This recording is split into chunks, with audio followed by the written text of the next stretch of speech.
Hello and welcome to Out of State DMing Podcast. I'm your host, lluksblackheart, and your co-host. Iskian. Join us today as we discuss 3.5 D&D. Today's episode will be centered around wizards.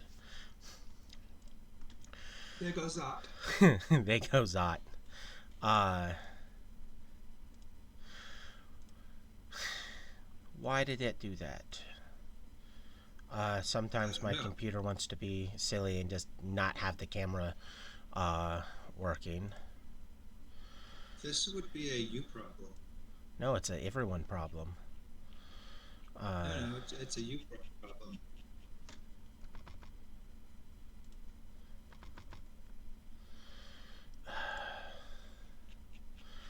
no, it moved the page on the PDF from off of Wizard, so I have to now go back to Wizard because it. Gotta love starting today's episode off real strong with it.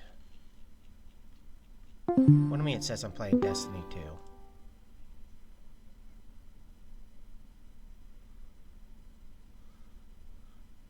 Does the title is that and what do you mean it says I'm playing Destiny 2? I'm not playing Destiny 2. You sure? Not even mentally? No. I played Destiny 2 last night. Okay, got it on the right thing now because it wants to work. Fade. Technical difficulties. They are Yes. back. They're back, but not in the same way. It's more user error than actual equipment error. But yeah, back to wizards. Wizards are probably easily the smarty pants of any given uh, group, mainly because intelligence is their key attribute. As you can clearly see, and I'm actually going to adjust my mic now, because I had it up there for a reason, and I no longer need it there for the reason. Uh,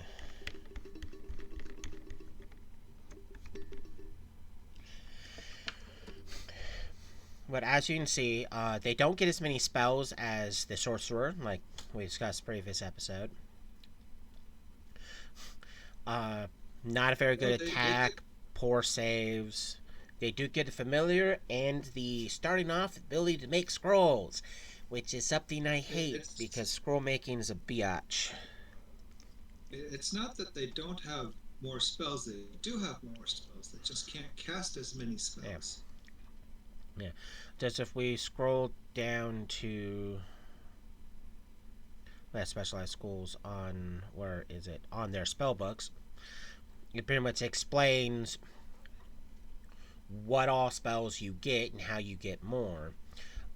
Just you must study your spell book each day to prepare all your spells because unlike the sorcerer, you don't spontaneously cast. You select a spell, and then how many times you're going to cast it based on how many spells per day you get. But as a slight cheat, wizards begin play with a spell book containing all zero level spells except those from prohibited school or schools, if any. Which pretty much means, unlike the sorcerer who gets a handful, they go, oh, here's this big list I get to pick from each day. But you can only cast one. Choose Well your they get spell. three Choose zero level wisely. spells, so they can prep one three times or three different ones. So it's kind of like But that's a cheat. But the what? point remains. Yeah, The point remains. Choose your spells wisely yeah, because you choose only them have wisely. so many you can cast. Yeah. Uh, it also states that the spell book holds one additional first level spell if you're choosing. Uh, Each new wizard level, you gain two new spells of any spell level or levels that you can cast based on your new wizard level. for your spell book. For example, a wizard who attains 5th level can cast 3rd level spells. At that point, you can add 2 new 3rd level spells to your spell book. Ooh! Or 2 2nd level spells, or one third and any one other spell from 1st or 2nd level. It's like any combination as If long you're as you're not adding adding 2 fireball, there spells. you need your, yeah, and if you're not choosing fireball, you need your intelligence checked. I want to agree with that, but you also have to remember Fireball is the I'm going to get everyone in trouble because most Fireball people use Fireball are either killing party members or lighting stuff on fire. They shouldn't be lighting stuff on fire. Fireball. So it is a really good artillery spell. I'm not going to lie, but Fire. it's either using it's an enclosed room Fireball. Thank you for just lighting Fire. everyone on fire. We're in a forest where we know we're going to get in trouble for lighting the forest on fire. Fireball. It's like, do you Yes. want forest protectory creatures to show up and go, I'm going to make you regret casting that fireball? Well, that Fireball. that depends on whether or not the game has forest protectory creatures. Unless the game is completely void of it, typically there is dryads and treants. You light a forest on fire, one of those two things are bound to show up. A big angry tree that can use boulders as baseballs, or a I'm gonna pop out of a tree when you least expect it and slap you with my barky skin. And that's only if they're using the typical versions of those creatures. But we'll get to how stupid some creatures are when we get to that section of the podcast in the future. But back to wizards and their wizardy ways. Zot. Now, to preemptively answer a question that could be answered when it says, except from those from prohibited school or schools, if any, it's referring to this entire huge section here called school specializations. I'll see you can see it there. Uh, a school, because there's 8 groupings of spells. Each are defined by a common theme, such as illusion or necromancy. If desired, a wizard may specialize in one school of magic. Specialization allows a wizard to cast extra spells from that chosen school, but they then never learn to cast spells from the other schools, especially the wizard gains. Essentially, the wizard gains exceptional mastery over a single school by neglecting the study of other schools. A specialized wizard can prepare one additional spell of her special school per spell level each day, which means you pretty much get to cast one extra spell. You also gain +2 bonus on spellcraft checks to learn the spells of the chosen school.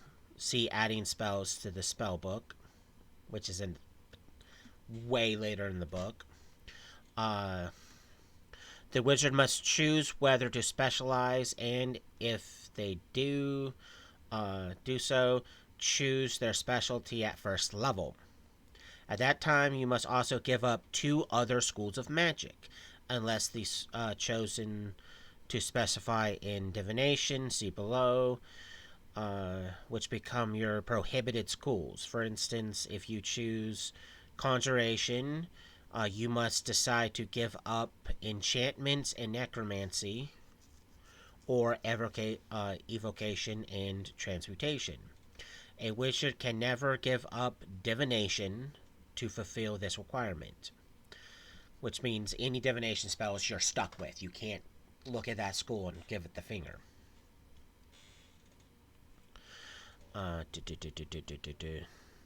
Uh, Spells of the prohibited school or schools are not available to the wizard at all, and you can't even cast such spells from scrolls or fire them from wands.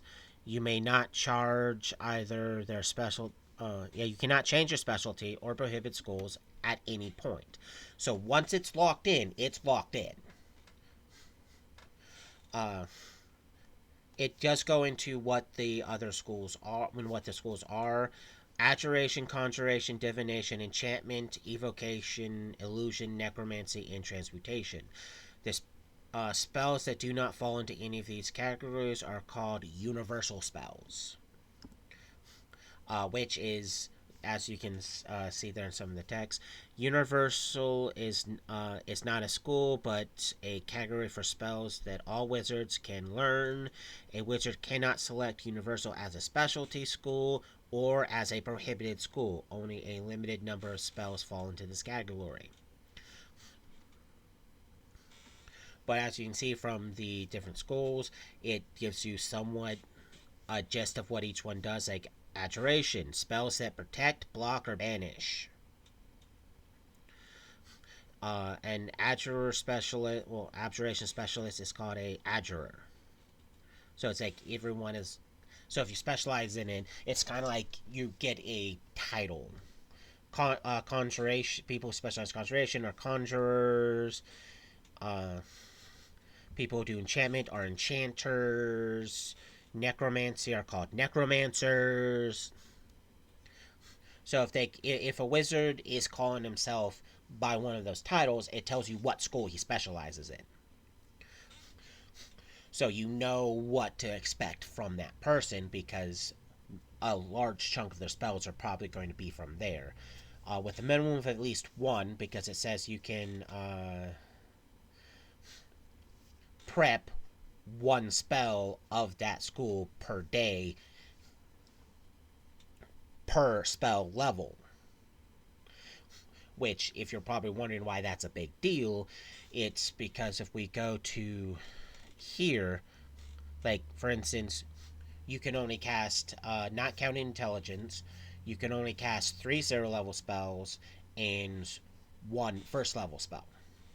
So specializing in conjuration to make you a conjurer means when it comes to 0 level spells, you find one that's a conjuration and you can prepare it an extra time a day.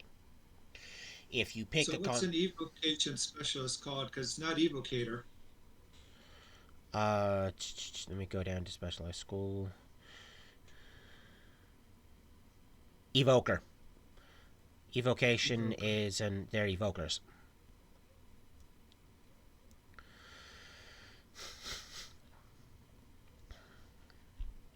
But yeah, like I said, back up to this. So even though like you only get like one first level spell, if that spell is from your chosen school, then you, instead of prepping it once, you get to prep it twice. And then as you get higher levels, as you can see that 4 is the tap out point on any given spell, any number of spells you can actually cast per day, which is 2 less than what a sorcerer can do. Going, well, I'm an evoker, it means that, yeah, at level 7 is your maximum 4 times a day you can prep first level spells. But you go, well, I'm an evoker, so I can prep one evoker spell of 0, one first, one second, one third, and one fourth, which is pretty big. May not seem very big, but that's pretty important because someone who's not a specialist will look at you and go, what do you mean you get to cast 5 0 and 5 first level spells a day? You can go, I'm an evoker. I get pretty much a free prepping of an evoker spell for all my levels. So you can invoke some sort of jealousy or disgruntledness, because I've seen that happen with players on having multiple wizards in the party. One person decides to actually go into it. They're made fun of at first because, ha, you can't cast these and these spells. I can because I'm not doing that dumb stuff. And then they go around and go, yeah, but I'm casting 2 first level spells a day. How about you? They're like, what? It's like, yeah, we all. Yeah, I chose magic missile. It's with inside the school I specialize in, so I'm prepping it twice. So I get 2 magic missiles. What about you? One. It's like, yeah, who's laughing now? Can't cast these spells here, but guess what? I don't care because I'm getting to do more of what I actually want to do. Harm people Yeah. Uh, physically. Cause like again, yeah, you're like not doing those things there, but like the benefit is you're better at what spells you are good at casting and doing stuff with. The summon familiar stuff works this in essence the same way sorcerers do because they're summon familiars all the same information. Their how their hit points work, how their skills work, how their AC works, how their saves work. All that stuff is the exact same as a sorcerer, like to a T, to a point where we just scroll up to what it says about a sorcerer's familiar, and it's the exact information for a wizard. Because they're basically the same class, they just Yeah, it says one are is different. relying more on pure natural talent and somewhat heritage versus I'm really smart and I made magic my biatch. There's like sorcerers, they're the wizards, they're the charming, they're like magic does stuff for me because it likes me. Wizards are I outsmarted it, now it does what I want because I'm smarter than the spells. Even though there's plenty of people who've At played least by wizards 10%. who will state that statement of I outsmarted magic, now it's my biatch, then start using spells in ways that are like, why are you doing that? Like earlier when it comes to fireballs, you're in an enclosed space where there's not enough room to have the fireball land to where it won't affect party members. What are they doing? They're maximizing and powering their fireball to do the absolute most damage while the rest of the party staring at them going, you just killed the entire party including yourself. And they'll even try to argue it's like, no I didn't. It's like the room is 15 by 10. You hit it in the center of the room, less than 10 feet from you. You're a 10th level wizard that just did a maximize and powered. So now you're doing. Well, not. Let me double check. Yep, you can cast up to 5th level spells. So they're using the meta magic feat empowered and a meta magic rod of maximize to do 90 damage to a party where the only people who are going to have the hit points to actually survive that, because at Fighter, level 10 paladin, would be, cleric, yeah, no, not even technically the cleric, because they're d8s. barbarian, and fighter, and paladin. Barbarians, fighters, and paladins, because you have 2 die 10s and a die 12, and they're hot. They're usually typically high con characters to begin with because that's part of their job is to go take damage. So you have the con on their side because they're probably going to be having somewhere between 30 to 40 hit points just from their con, not counting their levels. So they're the only ones that can actually survive that damage just on pure hit points alone. When it comes to saving throws, you have the rogue and the monk. Everyone else has an okay shot, but probably don't actually have the hit points because they don't have the con to do it to survive taking at least 45 damage. Especially the wizard, who, if we go down to how much hit points a wizard is a die 4. A die Maximum 4. of 40 with con. Yeah. if he's 10th level. So at 10th level, if he's getting, not counting con, he's having a maximum of 40 hit points. So when I've said I've literally played in games and ran games where I'm the smartest person here because my intelligence is 18. I'm super smart. I'm super intelligent. Fireball the bad guy, centered on the bad guy. Everyone stops to go, what? I have this rod, so it's It's gonna be maximized. What? You're within the blast radius. I can survive it. Fails his own saving throw.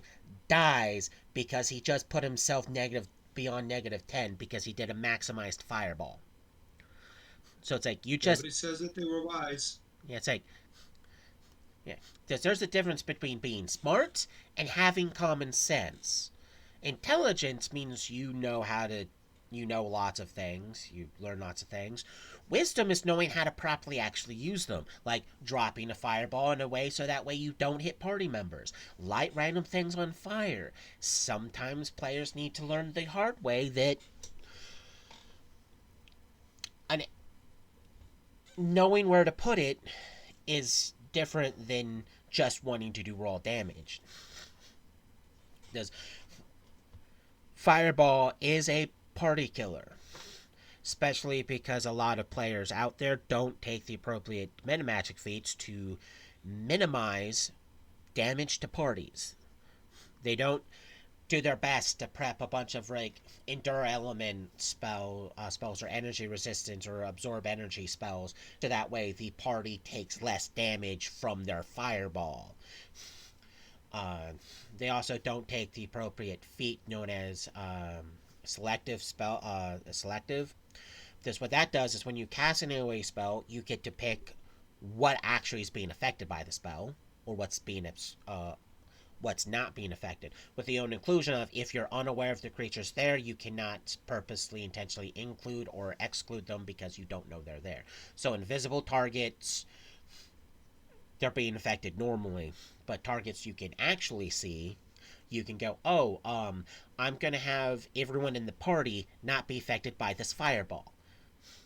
People may flinch because like a fireball has been casted, but then it's like, oh, I selected us not to be affected by it. So this empowered maximized fireball is not hitting any of us, it's just affecting the bad guys.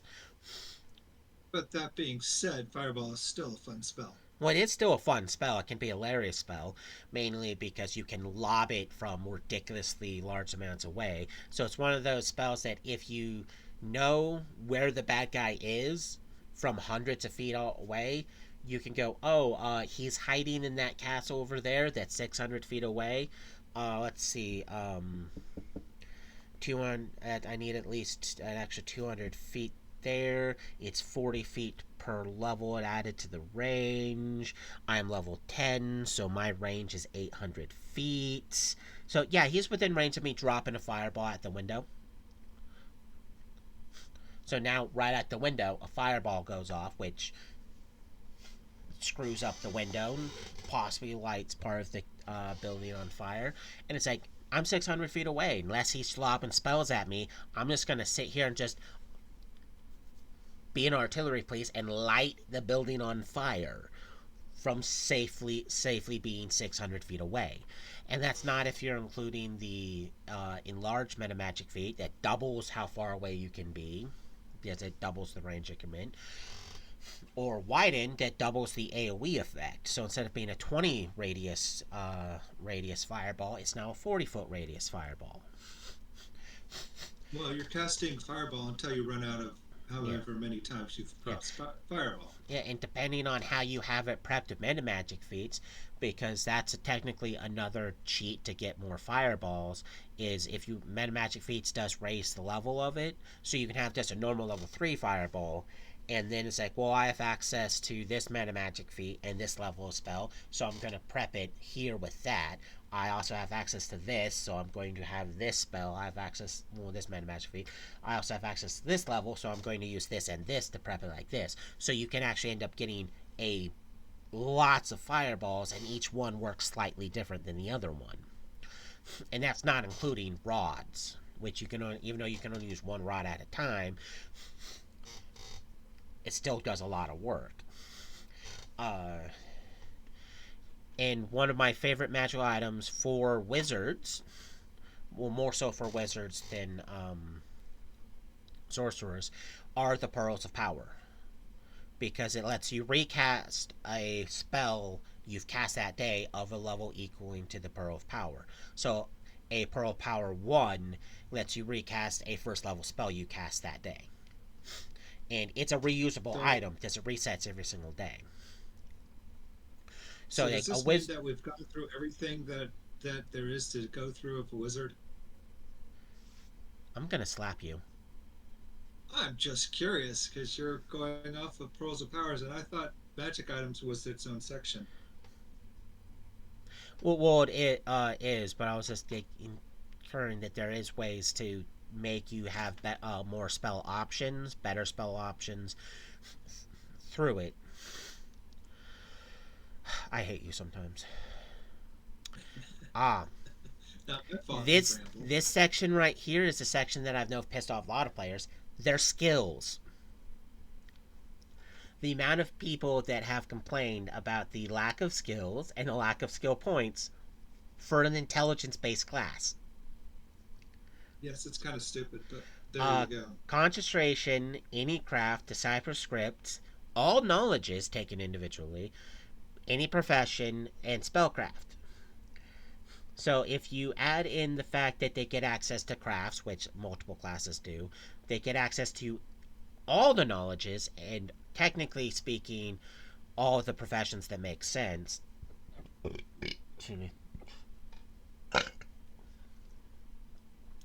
Um, they do have a lot of skills, but it comes into what you're actually putting stuff into and how you're trying to make use of it. But then it gets into their skill points. It's 2 plus intelligence modifier, which is only augmented by the fact that their key magical abilities go off of intelligence. So that's the only reason they actually have skill points, is because they have a high intelligence. But many players don't go for wizards because they consider it stupid that they don't get skills. When it's like, they get the skills that are important for a wizard, which is mainly like knowledge, spellcraft, and decipher script and concentration. Craft is a it's only if you're trying to like produce magical items does you still need craft things there. But they get access to the important skills that make a wizard actually really good. The ability to use spellcraft to identify spells and spell associated stuff. The raw knowledges of being able to know anything and everything, and that counts as a knowledge. The ability to, as long as you have some language in common with, to go, oh, no one knows this language. Let me roll this here to see. Oh, it shares an alphabet with this language here. I know. Give me some time. I'll know what this says. And then concentration, so that Yeah. way, if they do get smacked while trying to cast a spell, they can actually still get the spell off. Well, I mean, they are supposed to be the smart person in the entire party, so they should know a lot Yeah, about yeah, yeah. There's stuff that isn't stealth and yeah. such. To a certain degree, they can be described as a walking library. While bards have bardic knowledge that gets them generic information that sometimes can be more specific, but it's more general knowledge versus, oh, I can tell you in greater detail about how this kingdom formed, how it fell, who ruled it, how all this stuff works in it, because it's a broad term versus direct term mixed with, oh, that they have to rely on getting both their intelligence and their level up. I can simply start off with that minimum, not counting intelligence, of 4 in this. It's only going to get higher. And again, that goes because they're a walking encyclopedia, a walking dictionary, a Ask Google. Like the thing that used to go, the internet thing of Ask Jeeves, that's no longer really much of a thing. You can name your character Jeeves and go, hey, just ask Jeeves anything. There's a good chance I can know, I'll know it. Because What don't I know becomes a certain point in their leveling.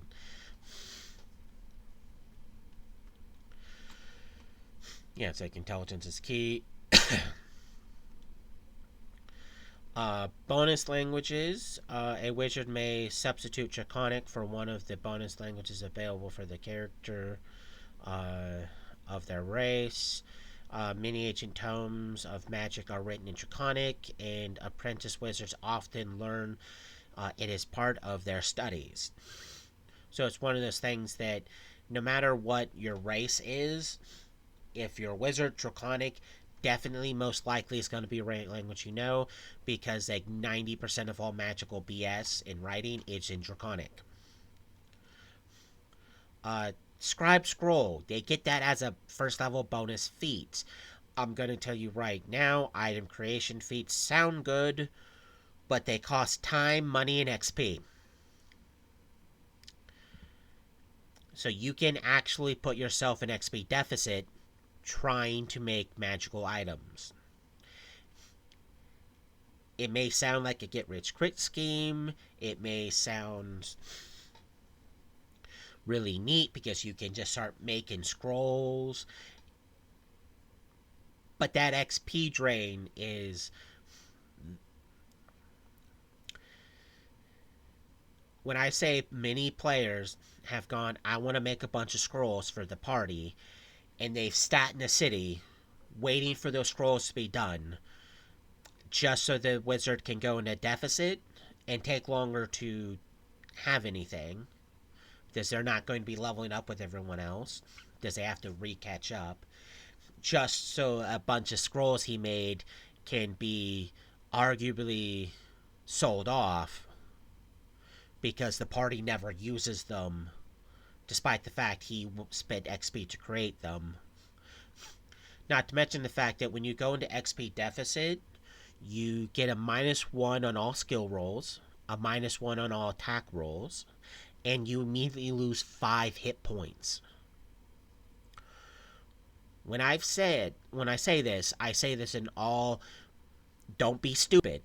If you're level 1 and you're going to sit there from the get-go and go, I want to make a scroll. If the DM says yes, he's an ass because starting off you don't have any You'll be XP dead. to spend. You immediately go into XP deficit. So unless you have a high con, your character, until that XP is fixed, your XP is considered permanently 5 less. So you immediately go into negatives. So unless you have like a 12 con, so that way you're going to be sitting at 0 hit points, which by the way, you only get to do one action a turn at that point. You do the moment you do a secondary, more than 2 actions or a full round action, you drop to -1 unconscious. So you're deliberately just to make a single scroll practically killing yourself because of your own stupidity and your DM's an ass. That being said, wait until one of two things happen. One, you get to a point where it's going to take you tens of thousands of XP to level up, so you're not necessarily over concerned with it anyways because it's going to take you for level to level up. And two, you actually have the XP not to go into deficit to make the freaking item. Because it sounds good, it looks good, but all you're really doing is slowing down your level progression and possibly getting your character killed relatively easy early off.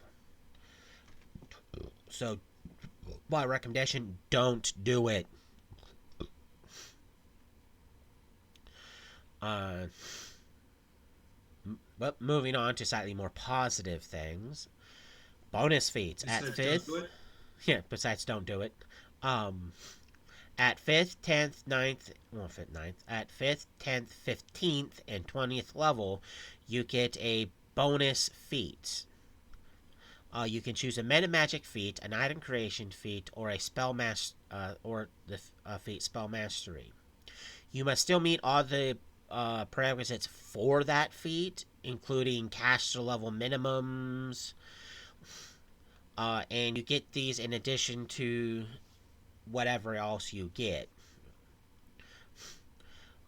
So they do get bonus feats, which is good.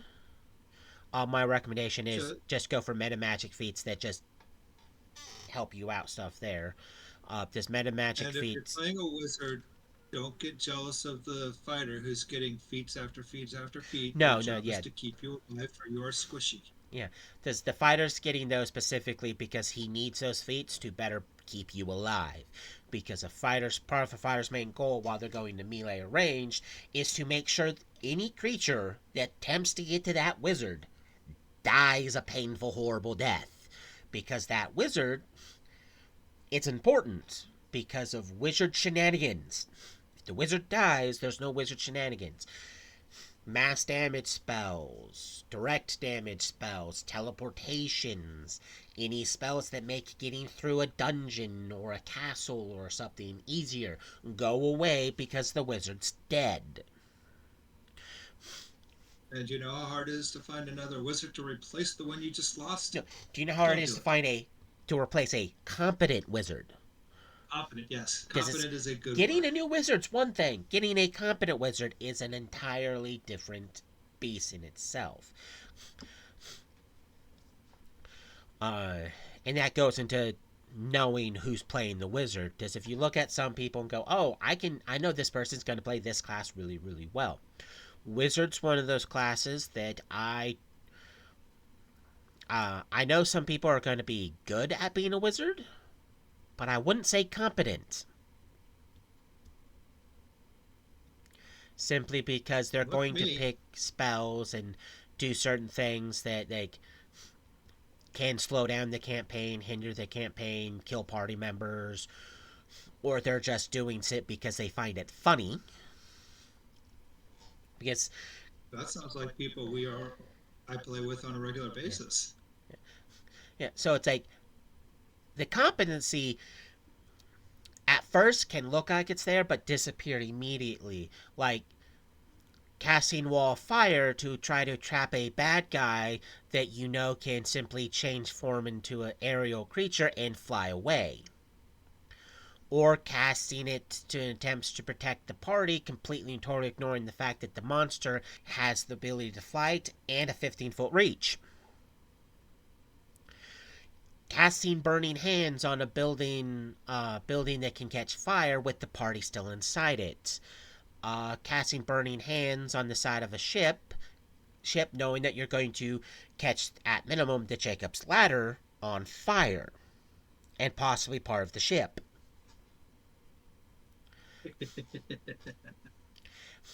Uh, That was then. yeah, burning down buildings because there's bad guys in it that you want to kill, despite the fact that now that a party member who actually conveniently has the ability to be immune to fire now has to spend a few rounds taking all of their equipment off because that's not immune to being caught on fire, so they can run in and attempt to save the magical loot your party was actually there for. You keep grinning, you rat bastard. Um, It was funny then, it's funny now. to certain degrees, yes, it is hilarious, but also certain degrees of Annoying, yes. there's an important plot, important item in that building you just caught on fire. Now you're stuck in that building fighting a monster while the building burns down around you, while other party members attempt to leave. And the only reason you lived is because one of the party members that stayed with you got thrown out the window, causing another party to run in, kill the monster, grab you and what's needed, and then run out the building with you because you're the one with the plot important stuff there, and he wanted to get revenge for the fact that his partner, not romantic partner, but partner in law enforcement, he Yes. thought was killed. Thankfully, that character at the time wasn't dead. But at the same time, let's just burn down an important building with important stuff in it because that's always the smartest idea. There it is. Yeah. It's fireball. Or in that particular Fire. case, burning hands. So competency, well, not competency, a competent wizard is not the easy thing to find because you can find 100 wizards, and the only way to see if they're competent is to actually adventure with them. Because you can easily find 100 wizards that have no problem pretty much killing off party members because they shouldn't have been in the area of my fireball or my burning hands or my cone of cold or whatever AoE spell I'm casting to defeat the bad guy. Yes, if you can't tell, it's a very problematic thing that's persisted for decades in D&D. It's not a new thing, it's an old thing. And the biggest argument is, well, you shouldn't have been there.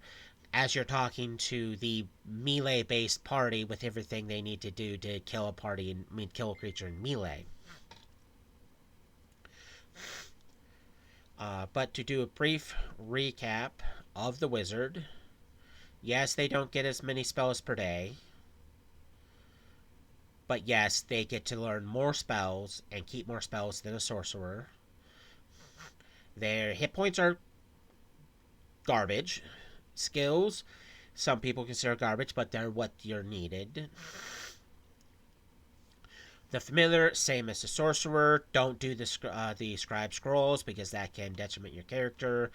Yes, they do get bonus feats every 5th level, which is a good thing.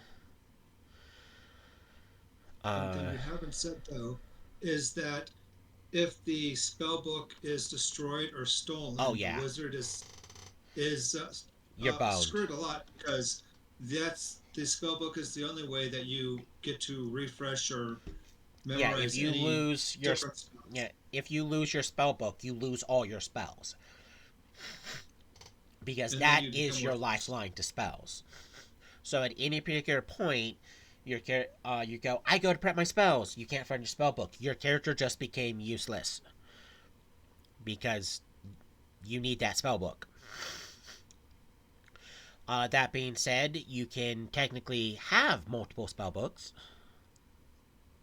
You're not technically limited to a single spell book, and there is certain spell books that are really hard to destroy because of what they are. Like, not to get into what it actually does, but there's a special book that has a wizard's name in it that once you get it and you start putting your spells in it, you're going to love putting your spells in it because it's a practically, it's near indestructible spell book.